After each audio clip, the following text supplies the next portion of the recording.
जय हिंद साथियों, स्वागत है आप सभी का आपके अपने इसी यूट्यूब चैनल पर। साथियों, मैं कक्षा 10वीं यानी कि क्लास 10th का जो भी इम्पॉर्टेंट क्वेश्चंस होने वाले हैं आपके बोर्ड एग्ज़ाम को देखते हुए, वो सभी हम लेकर के यहाँ पर आएंगे। आज की बात करें तो आज हम लेकर के आए हैं सोशल साइंस। जी हाँ, पे सबसे ज़्यादा प्रश्न पूछे जाते हैं इतिहास से, है ना, यहाँ से पूछे जाते हैं और मैंने यहाँ से शुरू ही किया है। ठीक है। और आज का जो वीडियो, स्पेशली अगर आज की वीडियो की बात करें तो आज की वीडियो जो है वो बात करेंगे हम लोग लघु उत्तरीय प्रश्न पे। आप सभी जानते हैं कि लघु उत्तरीय प्रश्न आपके 6 प्रश्न होते हैं प्रत्येक सब्जेक्ट से। अगर हम लोग इतिहास की बात कर रहे हैं तो इतिहास में आपके लघु उत्तरीय प्रश्न से 6 प्रश्न होंगे, जिसमें से आपको 3 प्रश्नों का जवाब देना होगा। प्रत्येक प्रश्न 2 नंबर का होगा। ठीक है। तो आज हम लोग जो डिस्कशन करने वाले हैं इस वीडियो में वो है लघु उत्तरीय प्रश्न। ठीक है। तो चलिए समय बर्बाद ना करते हुए डायरेक्ट हम लोग आते हैं यहाँ पे। तो आप लोग देख सकते हैं, है ना, यहाँ पे देख सकते हैं मैंने पूरा क्वेश्चन का फ्रेम कर दिया है। आप लोग हो सके तो एकदम इसी प्रकार से क्वेश्चन को फ्रेम करते हुए वहाँ पे लिखने का प्रयास कीजिएगा, बार बार प्रैक्टिस कीजिएगा घर पे बैठ करके। समझ रहे हैं ना। और हाँ, ये PDF भी आप लोग को अगर चाहिए होगा तो PDF के लिए आप हमारे इस नंबर पर कॉल कर सकते हैं। सॉरी, 8541094341। इस नंबर पे आपको मैसेज कर देना है, व्हाट्सअप मैसेज कर देना है। उसके बाद आपका जो भी जैसी भी समस्याएं होंगी, PDF चाहिए होगा, मैं आपको दे दूंगा, या किसी भी प्रकार का डाउट होगा तो आप पूछ सकते हैं। ठीक है। विदाउट बेझिझक पूछ सकते हैं आप, है ना।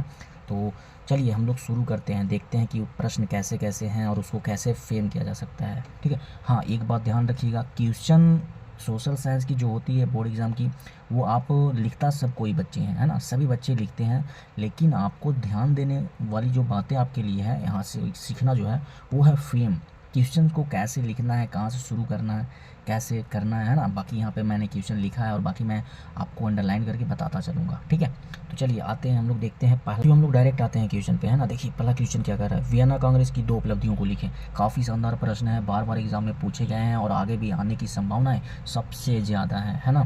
तो देखिए वियना कांग्रेस की 2 उपलब्धियों को लिखो। आप लिखें। आप लोग तो नीचे देख पा रहे होंगे क्या बोला जा रहा है कि नेपोलियन के युद्धों के बाद यूरोप में वियना कांग्रेस की आयोजन मेटरनिक के नेतृत्व में किया गया था, जिसके 2 उपलब्धियां निम्नलिखित थी। ठीक है, ये सिंपल सी है। लेकिन आपको ये लिख करके वहाँ पे जो आपको दिखाना है, जो एग्जामिनर को दिखाना है, वो ये दिखाना है कि नेपोलियन के युद्धों के बाद यूरोप में वियना कांग्रेस के आयोजन, ये जो मेटरनिक के नेतृत्व में, ये वाला आपको, ये जो है यहाँ पे आपको हाईलाइट ज़रूर कर देना है। ठीक है, इस तरीके से हेड हाईलाइट कर देना है कि मेटरनिक के नेतृत्व में किया गया था, जिसके 2 उपलब्धियां निम्नलिखित हैं, एकदम इस तरीके से। ठीक है, इस क्वेश्चन का फ्रेम होगा ये जो मैंने दिया ना, आप लोगों को समझाने के लिए दिया है, इस प्रकार से यहाँ और यहाँ अंडरलाइन होगा। ठीक है।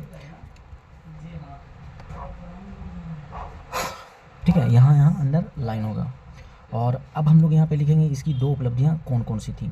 तो जिसमें से पहला उपलब्धि है यूरोप में राष्ट्रीय शांति की स्थापित करना, है ना, यूरोप में राष्ट्रीय शांति को स्थापित करना। और दूसरा जो उपलब्धि थी वह था अंतर्राष्ट्रीय संबंधों को मजबूत करके शक्ति संतुलन को बढ़ावा देना। ठीक है। तो ये वाली जो दोनों हैं, दोनों उपलब्धियाँ हैं, ये सब कोई लिखेगा। लेकिन आपका क्वेश्चन को जो अलग बनाएगा, आपका जो आंसर शीट को अलग बनाएगा, वो ये बनाएगा। कौन कौन बनाएगा? पहला ये आप देख सकते हैं, पहला ये जो आप अंडरलाइन किए हैं वो बनाएगा, दूसरा ये बनाएगा। ठीक है। और ये B दे करके दोनों को, यहाँ पे आपको ये दोनों में नहीं करना है। ठीक है। इसको इस तरह से फ्रेम करके आंसर को आप लिख दीजिएगा वहाँ पे।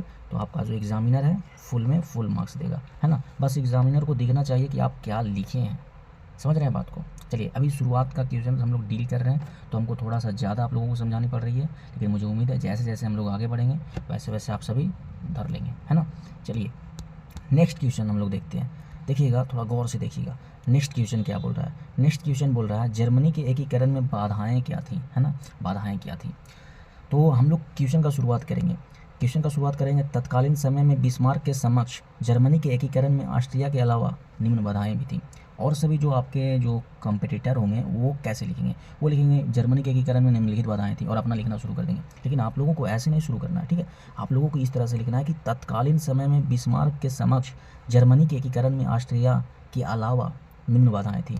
और ये लिखने के बाद जो ये है, ये वाली जो बात लिखी गई है कि ऑस्ट्रिया के अलावा, इसको अंडरलाइन कर देना है, निम्न बाधाएं। ठीक है, ऑस्ट्रेलिया के अलावा निम्न बाधाएं को अंडरलाइन कर देना है ना। इससे आपका जो एग्जामिनर का ध्यान है यहाँ पे आ जाएगा डायरेक्ट।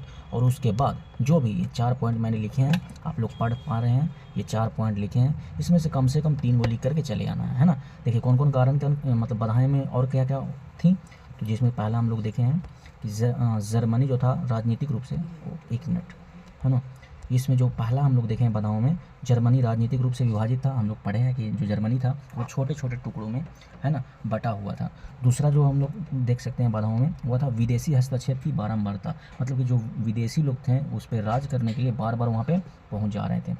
तीसरा जो था आपसी धार्मिक और आर्थिक मतभेद का होना, है ना, क्या था, धार्मिक और आर्थिक मतभेद का होना।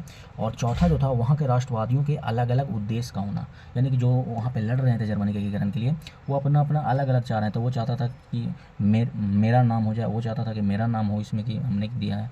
इस प्रकार से आपका ये 4 बाधाओं में आप चाहें तो 3 को जो भी आपको याद है वो लिख सकते हैं, लेकिन आपको ये हाईलाइट ज़रूर करना है साथियों, ये वाला हाईलाइट ज़रूर करना है, क्योंकि यही आपको नंबर दिलाएंगे, है ना, यही आपकी कॉपी को अन्य से अलग करेंगी। ठीक है, चलिए नेक्स्ट क्वेश्चन देखते हैं हम लोग। तीसरा क्वेश्चन देखते हैं। तीसरा क्वेश्चन क्या बोल रहा है, देखिएगा, ध्यान से देखिएगा। तीसरा क्वेश्चन बोल रहा है साइमन कमीशन पर संक्षिप्त टिप्पणी लिखिए। ठीक है, संक्षिप्त टिप्पणी लिखिए, एकदम चिपका करके आ जाइएगा, क्योंकि मैं जितने भी आपको प्रश्न यहाँ पे लिखवा रहा हूँ ना, एकदम मतलब कि अभी मैं क्या ही बोलूँ, रिजल्ट जब आएगी तो आप खुद यहाँ पे आकर के एक बार और कमेंट कर दीजिएगा। ठीक है, चलिए देखिए किस प्रकार से इस प्रश्न को लिखना है। तो साइमन कमीशन सर साइमन के नेतृत्व में नवंबर 1927 में गठित की गई एक परीक्षक समिति थी। कैसी समिति थी, परीक्षक समिति थी। कब का, तो 1919 के अधिनियमों के संबंध में। ठीक है, इसको ब्रैकेट में करके, जिसके 7 सदस्य अंग्रेज होने के कारण जब 3 फरवरी 1928 को भारत आई तो इसका भारतीयों द्वारा साइमन गो बैक नारे के साथ बहिष्कार किया गया था, है ना। इस तरीके से ये क्वेश्चन भी आपका समाप्त हो जाएगा। अब हम लोग आते हैं कि यहाँ पे ध्यान देने वाली बातें कौन कौन सी है। ठीक है, इस पे जो ध्यान देने वाली है, जो हाईलाइट करवानी है हम लोगों को, वो कौन कौन सी है। तो हाईलाइट करने के लिए आप देखिएगा यहाँ पे ये वाला दे दीजिएगा, साइमन कमीशन सर साइमन के नेतृत्व में, है ना, सर साइमन के नेतृत्व में नवंबर 1927 में गठित की गई थी। यहीं तक सर साइमन के नेतृत्व में वहाँ तक कर दीजिएगा। उसके बाद गठित की गई एक परीक्षक समिति थी। कैसी समिति थी, परीक्षक समिति थी। ठीक है, जिसके 7 सदस्य अंग्रेज थे। कितने सदस्य, 7 सदस्य अंग्रेज थे। यहाँ पर आपको अंडरलाइन कर देनी है ना। और जब भारत आई तो इसका जो भारतीयों के द्वारा साइमन गो बैक के नारे के साथ इसका बहिष्कार किया गया। यहाँ तक बहिष्कार किया गया, इतना अगर अंडरलाइन कर देते हैं मिनिमम यहाँ पे, इस पे आपको करना है, ताकि आपने ये सब पॉइंट्स बताए हैं कि साइमन के नेतृत्व में ये आया था, एक परीक्षक समिति थी, इसमें 7 सदस्य थे, है ना, और इसको 3 फरवरी 1928 को भारत आई, इसको और साइमन गो बैक के नारे लगाए गए। आप इतने ही शब्दों में आपने साइमन कमीशन के बारे में सब चीज़ लिख दिया, है ना, सब चीज़ लिख दिया। नेतृत्व किसके द्वारा किया गया था, क्यों आई थी, इसमें कितने सदस्य थे, भारत में कब आई थी, और ये नारे कौन से लगाए गए हैं भगाने के लिए, है ना। आपने सारा डिटेल दे दिया, और जो परीक्षक है उसका दिल जो है ना गार्डन हो जाएगा, और आपका एक भी नंबर नहीं कटेगा। राइटिंग अगर सिर्फ दिख रहा है ना तो राइटिंग मैटर ही नहीं करता है ना। तो टेंशन एकदम मत लीजिएगा, एकदम बिल्कुल चिपका करके आ जाइएगा। आइए अब हम लोग देखते हैं अगला क्वेश्चन देखते हैं। साथियों मैंने फिर से आप लोगों को मैं फिर से बोलना चाहता हूँ कि अगर आप लोगों को इसका PDF चाहिए ना, PDF चाहिए तो आप इस नंबर पर व्हाट्सअप कर दीजिए। ठीक है, 8541094341। ठीक है, इस नंबर पे आप व्हाट्सअप कर दीजिए, आपको PDF मिल जाएगी, है ना। बिंदास रहिएगा, ज़्यादा टेंशन नहीं लीजिएगा, अभी बस सुनिए, ज़्यादा दिमाग मत लगाइए, लिखिएगा बाद में, आप नोट्स बना लीजिएगा और बढ़िया से आराम से करते रहिएगा। ठीक है, जब PDF मिलेगा तो इससे नोट्स आप लोग बना लीजिएगा। चलिए आगे देखते हैं, अगला क्वेश्चन हम लोग देखते हैं। 4 क्वेश्चन हम लोग देख लिए, अब अगला देखते हैं, अगला क्वेश्चन क्या बोल रहा है। अगला क्वेश्चन है खिलाफत आंदोलन क्यों हुआ, है ना। काफ़ी अच्छा प्रश्न है, और पीछे ये भी क्वेश्चन कई बार पूछा गया है, खिलाफत आंदोलन क्यों हुआ। तो देखिए इसको कैसे लिखेंगे हम लोग, इसका आंसर, दरअसल प्रथम विश्व युद्ध के दौरान अंग्रेजों ने तुर्की के खलीफा को उसके विशेषाधिकारों को पुनः बहाल करने का वादा किया था, परंतु जब युद्ध समाप्त हुआ तो उल्टा खलीफा के साथ दुर्व्यवहार किया गया। अतः मुस्लिम समाज में खलीफा का पद सम्मानीय होने के कारण भारतीय मुसलमानों ने 1919-20 में अंग्रेजों के विरुद्ध खिलाफत आंदोलन अलीबंदियों के नेतृत्व में शुरू कर दिया गया, है ना। ये था आपका इस क्वेश्चन का फ्रेम। ठीक है, इस क्वेश्चन को ऐसे हम लोग को लिखना है। अब हम लोग देखते हैं फ्रेम, देखते हैं इसका फ्रेम कैसा होना चाहिए, ये जो कहाँ हम लोगों को इस पर हाईलाइट करनी चाहिए। तो हम लोग को हाईलाइट करने के लिए सबसे पहले, दरअसल प्रथम विश्व युद्ध के दौरान अंग्रेजों ने तुर्की खलीफा के उनके विशेष अधिकारों को पुनः बहाल करने का वादा किया था, परंतु जब युद्ध समाप्त हुआ तो उल्टा खलीफा के साथ दुर्व्यवहार किया गया। अतः मुस्लिम समाज, यहाँ पे कर देना अतः मुस्लिम समाज सम्मानीय होने के कारण भारतीय मुसलमानों ने यहाँ से एकदम शुरू कर देना। भारतीय मुसलमानों ने 1919 से लेकर के 1920 में अंग्रेजों के विरुद्ध खिलाफत आंदोलन अली बंधुओं के नेतृत्व में किया था। ठीक है, एकदम यहाँ से शुरू करना है। एकदम कहाँ से? यहाँ से भारतीय मुसलमानों ने 1919 से लेकर